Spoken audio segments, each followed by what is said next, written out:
Right, so hi everyone here. My name is Piispanen. I'm a doctoral student or a researcher here at Aalto University School of Science with a background in theoretical physics and foundations, but I found my way over to quantum games, their development and their study. So today I'm going to talk a bit about what are these quantum games. I'm going to also make you quantum experts before that so you can follow the rest of the talk quite easily. And then we're going to go and check out a bit about where and how can you make these games and what is happening right now. So what has happened basically after my doctoral research. So what is quantum physics? And then we go on to what are these quantum games? I'll give a formal definition that helps us dissect kind of like what is part of the quantumness that we can see on games. And then see where can you go and make these quantum games and what is happening now. So, what is quantum physics? The people here, have you heard about quantum physics? Even the word, just raise your hand.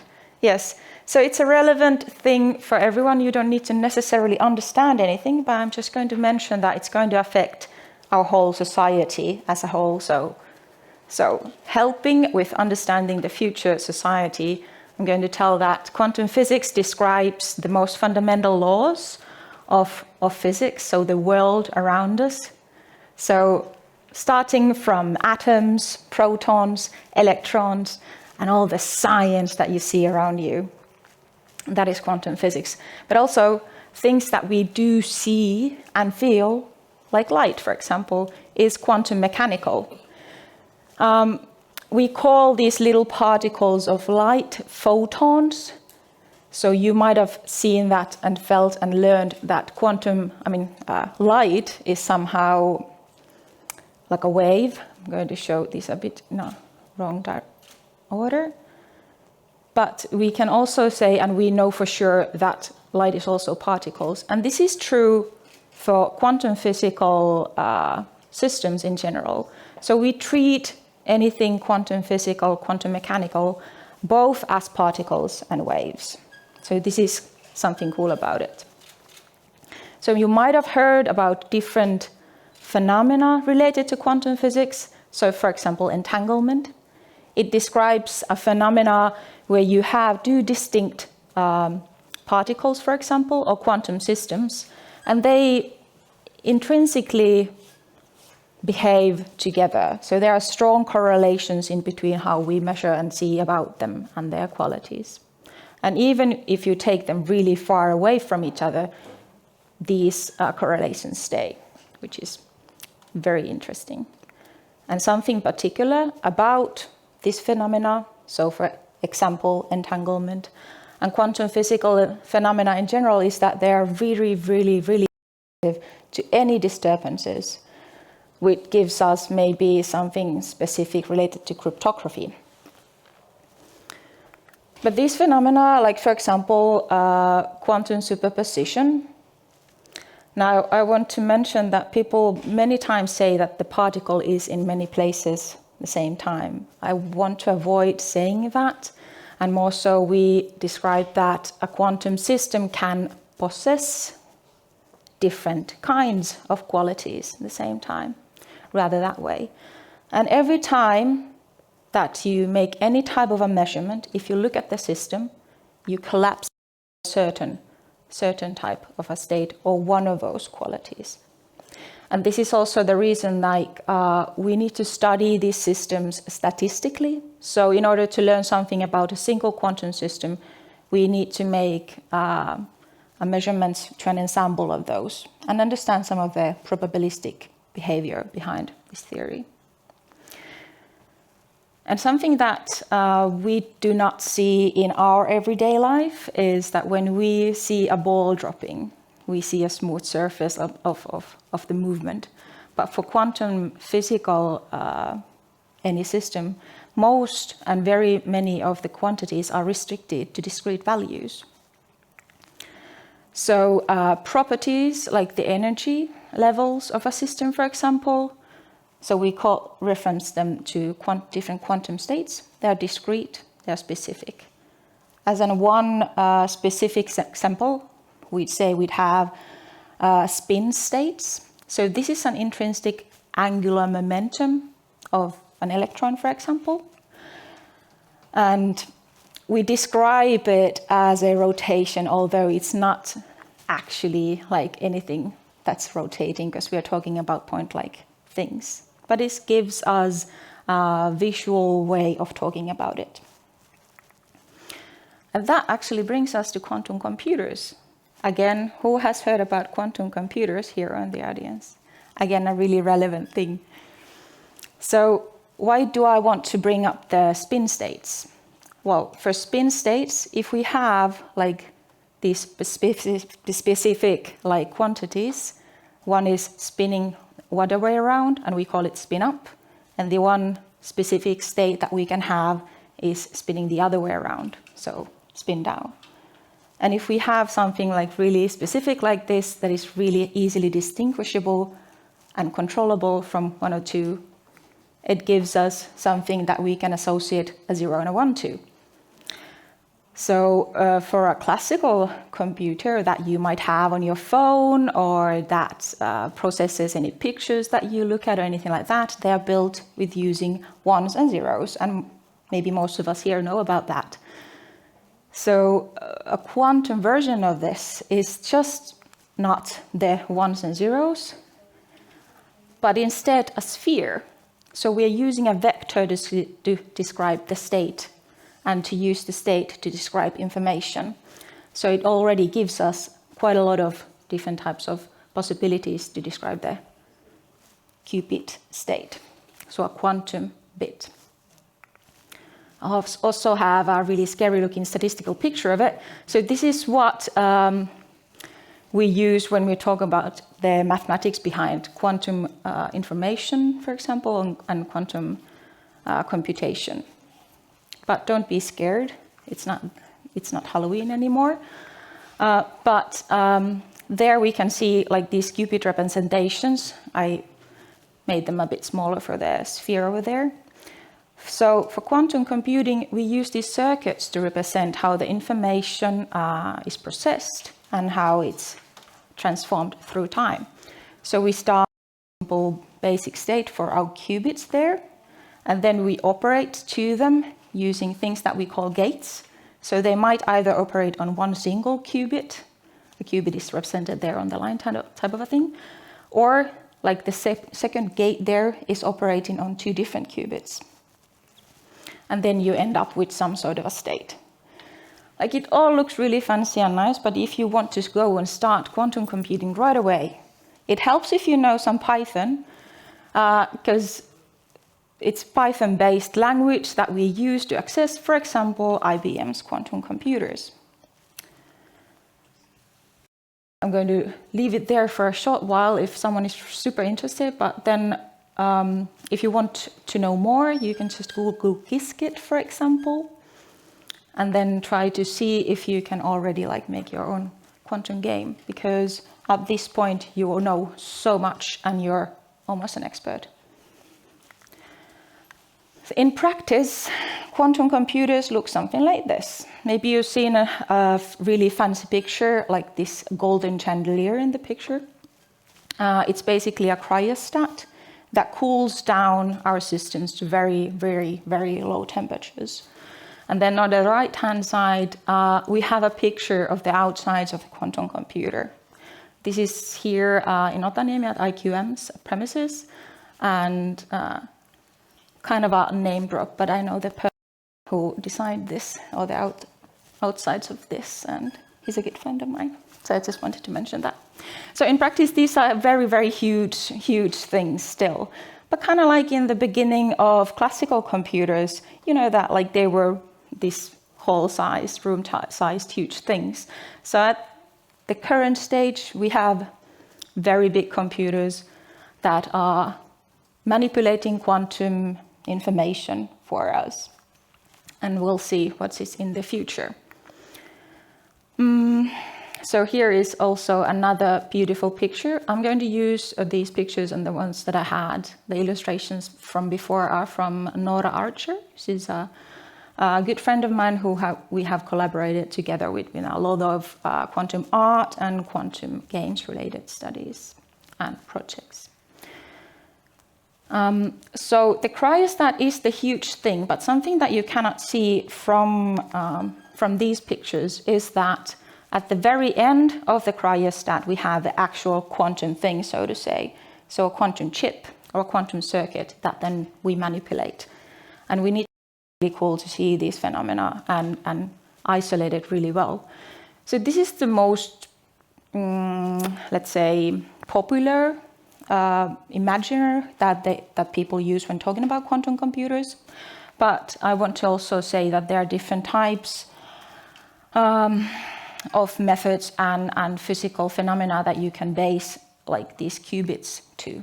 So you can use the same principles and the same math basically, but use this different physical phenomena and technologies for that.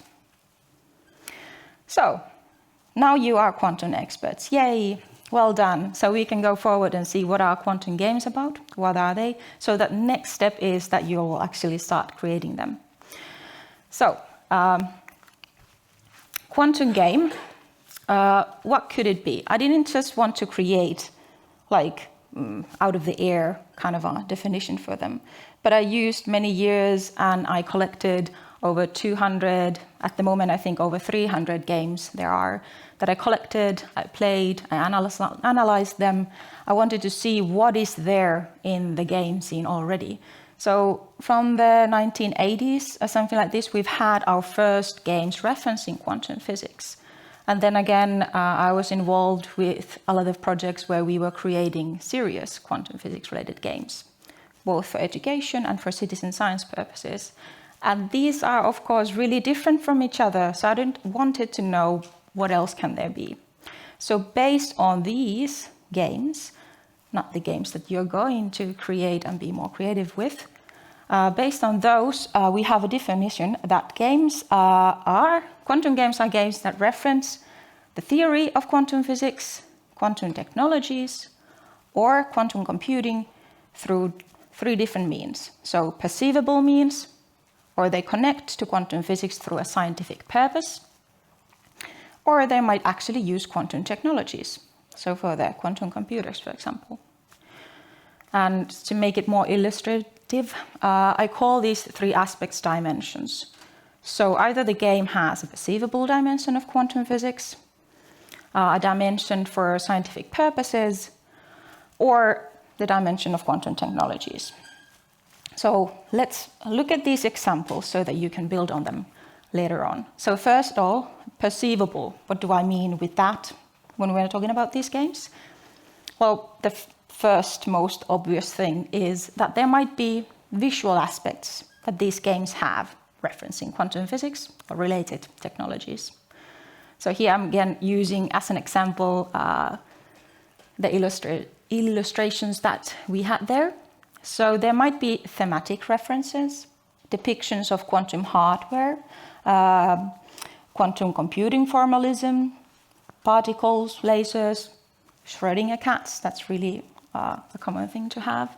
All of us physicists love cats, but some of us love them a bit less because they want to depict them dead. But I usually just say that the cat is sleeping if someone asks. What else could be perceivable from the game? Could be the storytelling references of the game and in the game. So maybe you've played or seen Quantum Break at some point.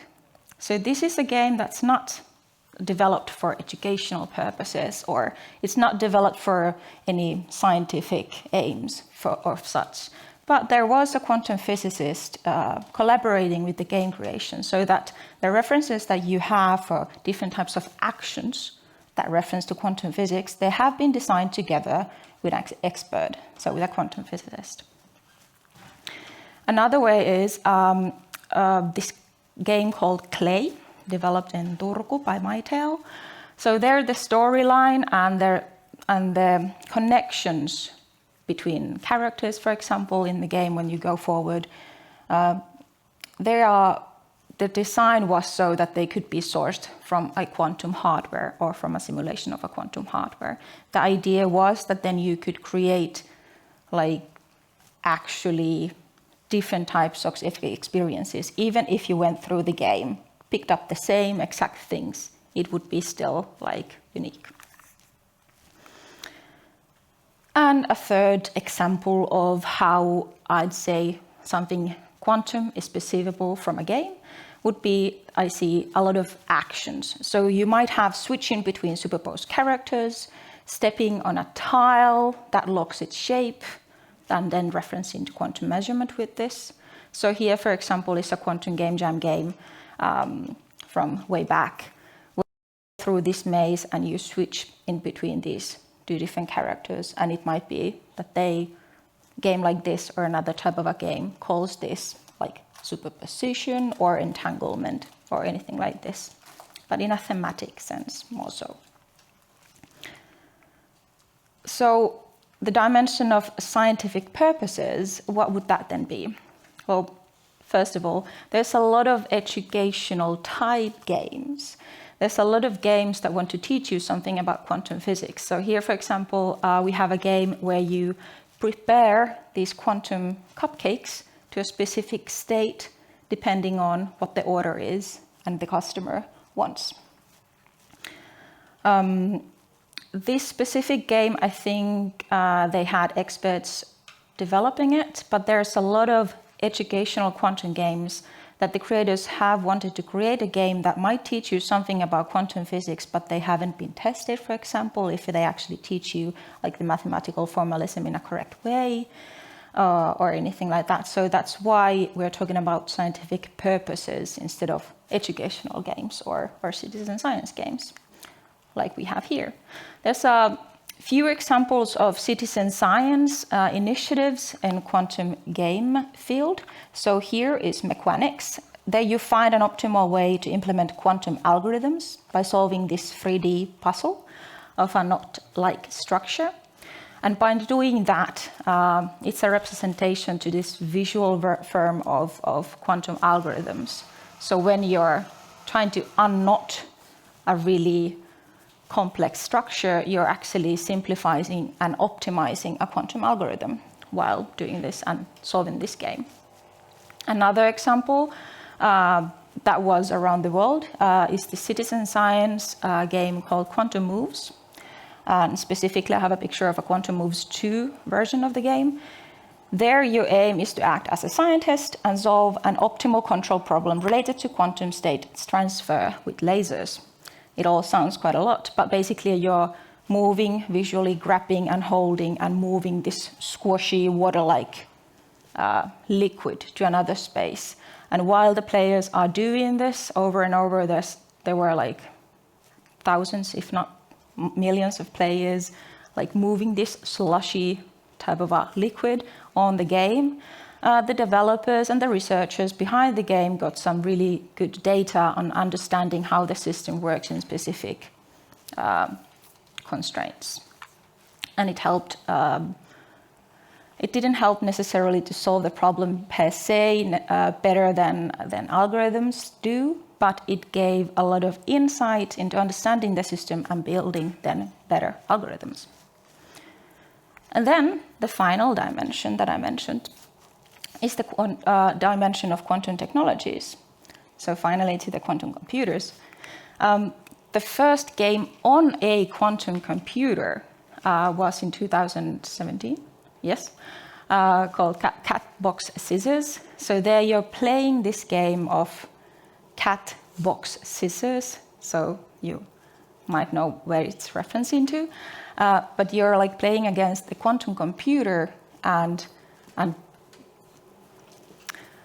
because the quantum computer of the time and the computers, we wouldn't necessarily even call them computers, but hardware, were really like on the first era of levels. They have a lot of error in them. So like I said, a lot of work needs to be done to get rid of all the disturbances and things like this. They're really delicate systems. So this specific hardware that this game was using, it had a lot of errors in it. So you're basically, when you're playing against the quantum hardware, you would maybe learn something about the nature of these errors and then have a winning advantage over the quantum computer. But we are moving forward, so maybe defeating a quantum computer isn't going to be that easy anymore. But in practice, you wouldn't run things directly on a quantum computer unless you have a specific really good friends and you can go to the lab and access it. But you can access a lot of quantum computers online through the cloud. One example is this physical card game called Q-Cards. So here you play the game and the end layout is then scanned, and that is then sent and submitted as a quantum circuit to an online cloud service.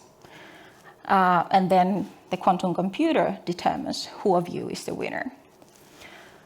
But of course, there's the aspect of that you are actually learning something about quantum computing when you're playing this game. You don't have to, you can consider it as just learning the rules of the game, but as a nice side effect, you might be a quantum computer expert at the end of this. There was another online example where this game called Quantum version of Solitaire, the card game. You can play it, and it was designed to provide kind of like an intuitive feel of what quantum entanglement can do. And one of my favorites is from a quantum game jam. It's called Qubit the Barbarian.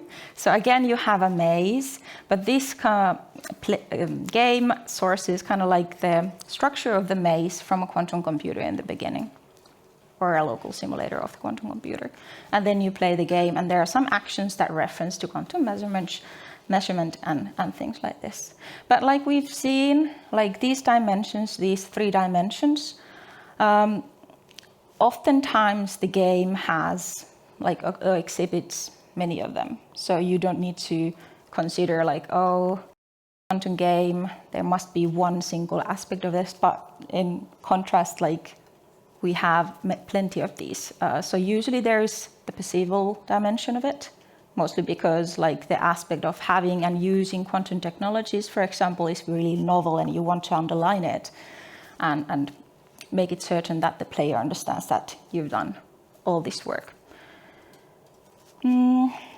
But how would you then go and develop games? So first of all, I'd keep this in mind, also to help with the design. What are the aspects like? Have we maybe tapped into all of these dimensions? Could there be something that we could maybe add after learning all of this? But the most obvious choice of how to start with quantum computing and creating quantum games would just to start doing something. And if you don't want to do it alone, you would join a quantum game jam, of course. So Anna-Kaisa here is the original creator of the original series of quantum game jams from 2014. So me and my friends, Natasha Skult and Daria Anttila, have taken it as an online version on a yearly basis. So it's now like an international annual event that you can join online. And we've created this Discord server that's actually active throughout the year. And it's open for everyone who's even slightly interested in quantum computing, or specifically quantum games and developing them. So every now and then there are people there searching for a collaborative team that they want to join, or they are searching for an artist, for example, who they'd like to have in their team. So back in the day, we had a lot of cool different places as well. Maybe, hopefully in the future, we'll bring back the innovativeness of the original series of quantum game jams, where we could go and swim in a really icy sea, for example, yay. Maybe the sauna was the main idea of it. But for developing these games, so you might need tools for specific scientific purposes. I'm underlying the scientific purpose here because, of course, anyone here can now create a quantum game. You're already quantum experts enough to create any type of a game that has a reference to quantum physics. But specifically, if you're designing serious games, so educational games, games for citizen science, then you'd probably have a tool that is either a quantum computer that you can use, or something that we did. We had a specific problem we wanted to study and understand it. At the time, it was a problem that classical numerical algorithms couldn't solve, and we didn't necessarily have the resources. So we wanted to see what can we do with the help of a large base of players. And in order to develop these games, we developed a quantum black box, a numerical simulation, and specifically, like I said, developed for citizen science games, but it was also used for other purposes.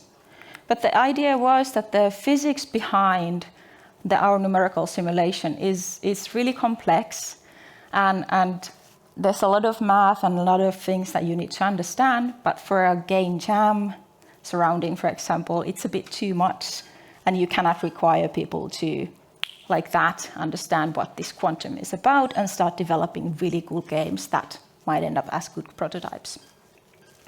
So to solve this problem, we developed it kind of like as a simple piece of code that we could give, and we would explain what is the input that it takes, what do we want as output, and how can you control this. So here, take this box and create an amazing game. Shortly said. So some examples that we got is, here's a game called Hamster Wave. So here you control a shape of a wave using these two handles. And then your aim is to save the hamster. And the aim was to have the shape of the wave to a certain type so that this could happen. So for this game, for example, the shape of the wave comes directly from the quantum black box. It was a really cool game, and it was, well, we highlighted it around the world and people played a lot of it, and it was nice. But then again, this specific game was not developed further as a citizen science game, but still a really cool game that we got. Another prototype was called Quiz. So here, instead of controlling the shape of a wave, you control the amount of liquid that you have on your really specific setup, and you move two different handles that are kind of like in front of you and try to aim to optimize a certain physical problem that the quantum black box was simulating. So this specific game, it was originally a VR game. So this is prior to COVID, of course. We got some really good feedback and really good numbers and all that, but you know, things happen in life, and this is also something that happens a lot of time in game development, but serious game development. If you don't get the data, for example, to support your future claims, there might not be funding to take it further. But still, this game was really fun. We got a lot of, we learned a lot, so let's put it that way. And then as a kind of like a final example using this quantum black box is a really quickly made quantum game jam game. It's made by some specific artist called me. I made it alone. It was really interesting to do, and already this taught me a lot as a physicist to see what can we do better. And it was a really good prototype, I would say. But here you control, I hope people know Lemmings still. I know it's an old game, yes. Thank you. But I really wanted to make like this quantum version of Lemmings and thinking what that could be, how that. So for the quantum black box, we have two inputs. So here we either change the hands on the one game, and on the other we had handles. So here I wanted to use the two doors or hatches, or what do you call them on Lemmings, and you move their position. So one of the doors gives you all the little lemming characters, then you set up it, and on top of this wave, kind of a structure, you have the lemmings moving. So in the beginning, the wave maximizes on the opening hatch, but once you play it, it starts moving the shape of the wave, and you try to optimize it to the exit. Because the aim of a lemmings game is to get the lemmings to get out of the whatever cave it is at the time. So now we know about the tools, now we understand everything about quantum physics. So basically, what happens when you're developing, there might be new roles that you need to include in your team when you're doing these or creating a games. Again, specifically for the serious purposes, but if you're just creating a game and you want to explore quantum computers and what can you use that for, maybe you're creating a game on your own. So something related to science games in general. I'm coming from this game jam background, so I'm listing only a few of the roles that you might have when you're developing games. But specifically, if you're developing a quantum game or a science game or anything serious, you do need a field expert in that. And something I'd say in particular is that you want to work really closely to the project manager. Sometimes for a game jam, for example, this role might intertwine even for this.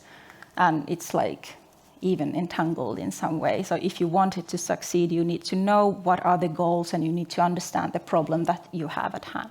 So I would even suggest including a quantum designer in the team. And of course, all of you here and anyone who watches this video are now a quantum designer if they want to and they start creating a game. But more specifically, I've noticed as a challenge, there might be a new language. So what does quantum physics look like? Well, that's the main problem, and I'm actually stepping into more closely on my postdoctoral research. But quantum physics is something we cannot see. So in a way, it does not make sense to talk about what does it look like. So that's the real challenge. If you're working in a team, specifically in a game jam, when you have someone joining in from a completely different background, and they necessarily have never heard about quantum physics, how do you communicate what you want of the game? My short tips would be using a lot of prototypes, even the good and the bad, using mock-ups, anything visual, videos, and consider what is the actual level of precision you need. Many of us coming from a physicist background, we want everything to be exact and we want to question all the creative ideas that other people might have. But for a game, you need to really reconsider the level of precision. So what is happening now? What has happened after we've created this definition? What is the future of quantum games? So just shortly, just the history of classical computers, or how we like to call them, so the regular computers.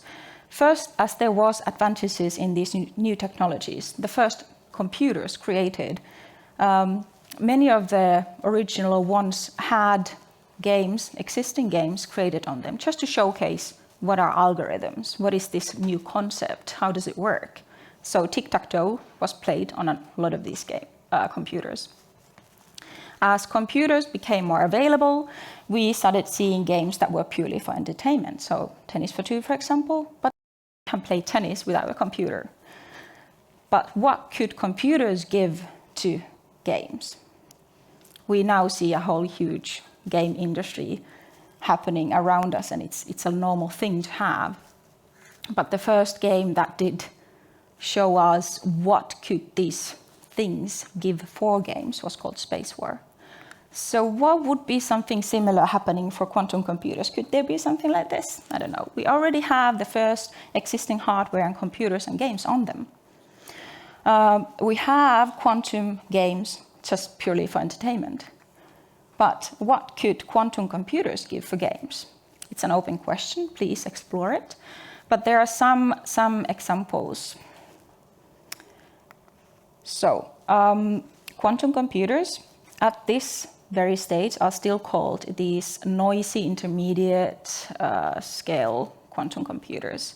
So noisy meaning that there's a lot of error happening in them. So we are not there yet to solve all the world problems with quantum computers.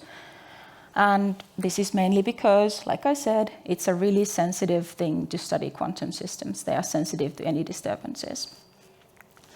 But still, there is this game called Space Moth, quite recent. So it's an online multiplayer. It's on Roblox.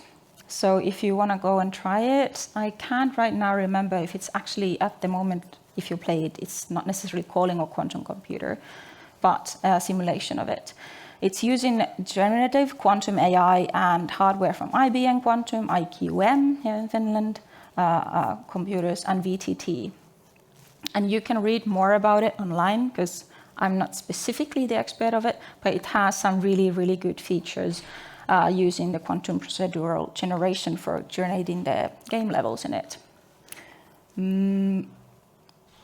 Maybe I'll just skip and you can check the details. But as I mentioned, there are also other initiatives. There's this Quokka machine, so it's an emulator of a fault-tolerant 30-qubit quantum computer that you can just plug in, and it's been used for teaching about quantum computing and the first steps. But I know that one of the creators is making people develop games on them as well, as a form of learning quantum computing. So I guess the next step is for the creative minds to go and tap into the source of quantumness and quantum computers and try to see what you would create with using these technologies. And that is the only way, I think, that we can answer the question of what can quantum computers give to us. Go and poke it and try it out, so we'll know. And I want to see what happens when you do that. So with that, thank you. Thank you, Laura, for such a kind of complex topics again. I think that the complexity is the theme for this year. So, I mean, the first question is always why? Why quantum games? What brought you into that? Why not? It's always the answer, I guess. That's always the answer. But what brought me specifically to that was that, do you want me to be honest? Yeah, of course. Yeah, it was money. You were working in a project. I was working in a project. So I was hired under a project that was working on these things. And in addition to that, at the time I was a researcher, I was doing doctoral research on quantum foundations. It's not the sexiest of things to get funding for. So instead I got funding to study quantum games and their development practices basically, but also what can they be useful for.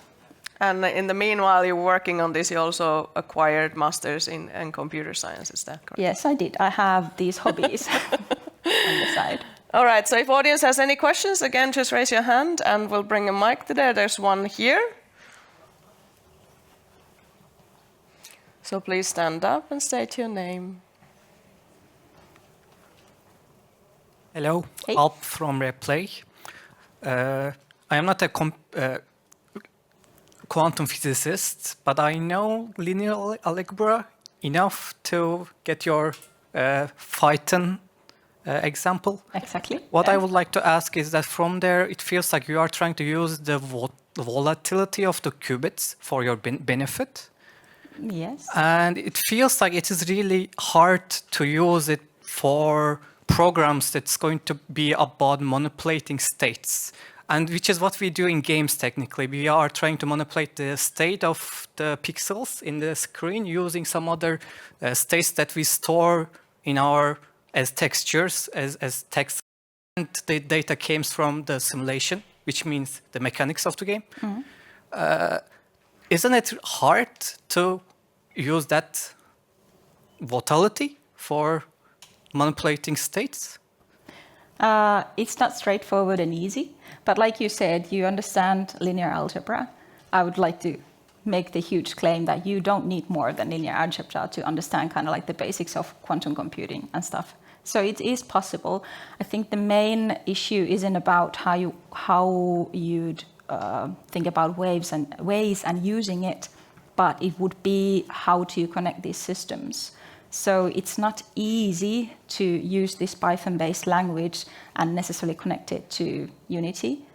But there are ways, there are plugins already, like IBM, for example, wants to offer this first step into creating these games. So they have these example prototype games that you can start with, or even tutorials online. So I don't want to say it's difficult, because I don't want to scare anyone off. It's possible, and I know you can do it if you start going to that direction.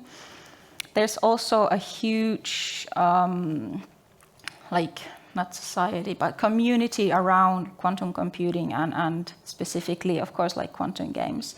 In addition to our server, like this Qiskit community around the IBM's hardware and the language, the Qiskit language, there's a huge community around it. So typically, there is already like a solution to the first problems that you encounter. So it's possible to make these games, at least. Do you think it is initiative to use something stateless to, at least manipulate some state data, like what we are saying, the pixels on the screen? Sorry, stateless. Like the spins. Yeah? I mean, they don't have exact states, right? They are waves. Computationally, they do have. So you can simulate and you can numerically study these things, and mathematically, of course. And there's a specific evolution to it that you can have, at the specific time you have specific attributes. Mm-hmm. So in that sense, yeah, it's possible. The wave-particle duality comes into sense when you're actually talking about the technology and the phenomena happening at the hardware. But when you're doing the computation, it is possible to have at specific time steps a specific state for a specific system. Of course, it's not easy to directly source them from the computer, but Qiskit, for example, offers a local numerical simulation that you can use, and it's definitely doable in that sense. I see. What about the future of the quantum computers? Okay, we're running out of time, but let's have another question as well to that. So please stand up and state your question. Hello, my name is Mikael. I'll be honest, this was a little too high level for me, but which is why I want to ask that.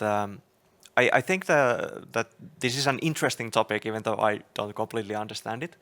But from your experience, having worked with this, and probably you have all sorts of theories and ideas, what could be made possible if quantum physics could be applied more to games? So, and using these quantum computers. So, what sort of insights could you have that quantum computers could achieve compared to making games the traditional way?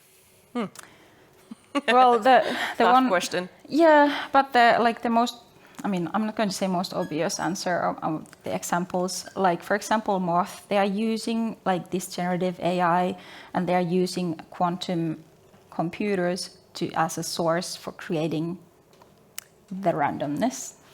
I'm doing this again. And true randomness. If you're into random, that's that's a very nice place to be at with quantum computers. Because when you're doing a quantum measurement, although the system itself evolves in a specific way and is determined, and the evolution is determined, and we know the theory to the extent that we know what it is actually at specific times.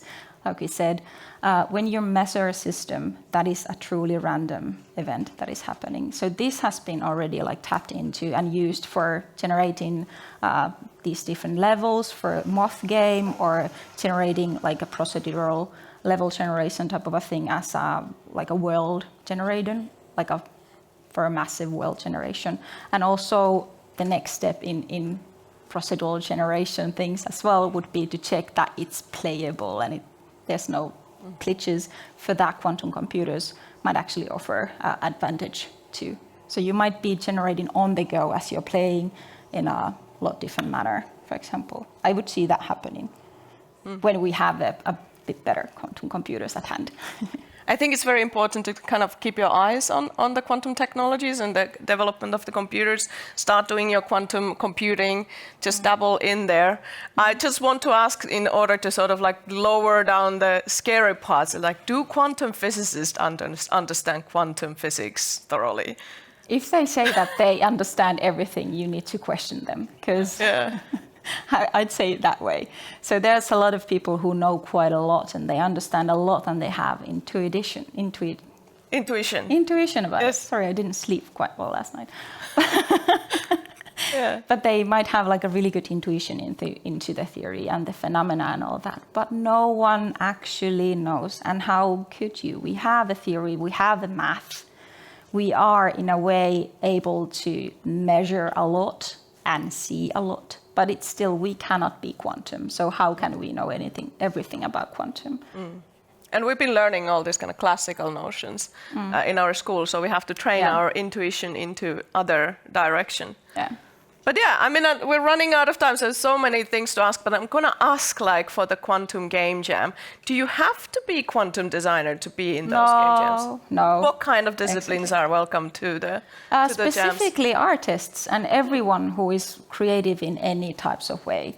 We see that a lot of times there's a need for someone to create really nice visuals or music.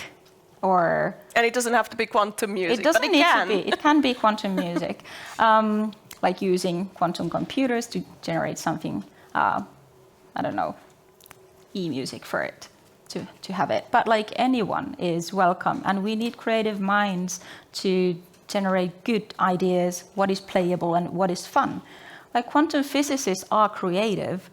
It's just a really different type of creativity. And I would say, like, when we start solving a problem, we start going from something vast and looking down different things that we don't think exists, and then heading down towards the actual solution or problem. But what I see as a creative person from the game development side, I see this like prototyping and brainstorming.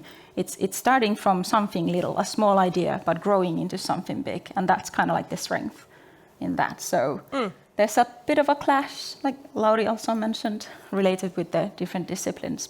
And the accuracy need. Yeah, and it's also still a really important class and point of discussion to take forward. Thank you, Laura, so much.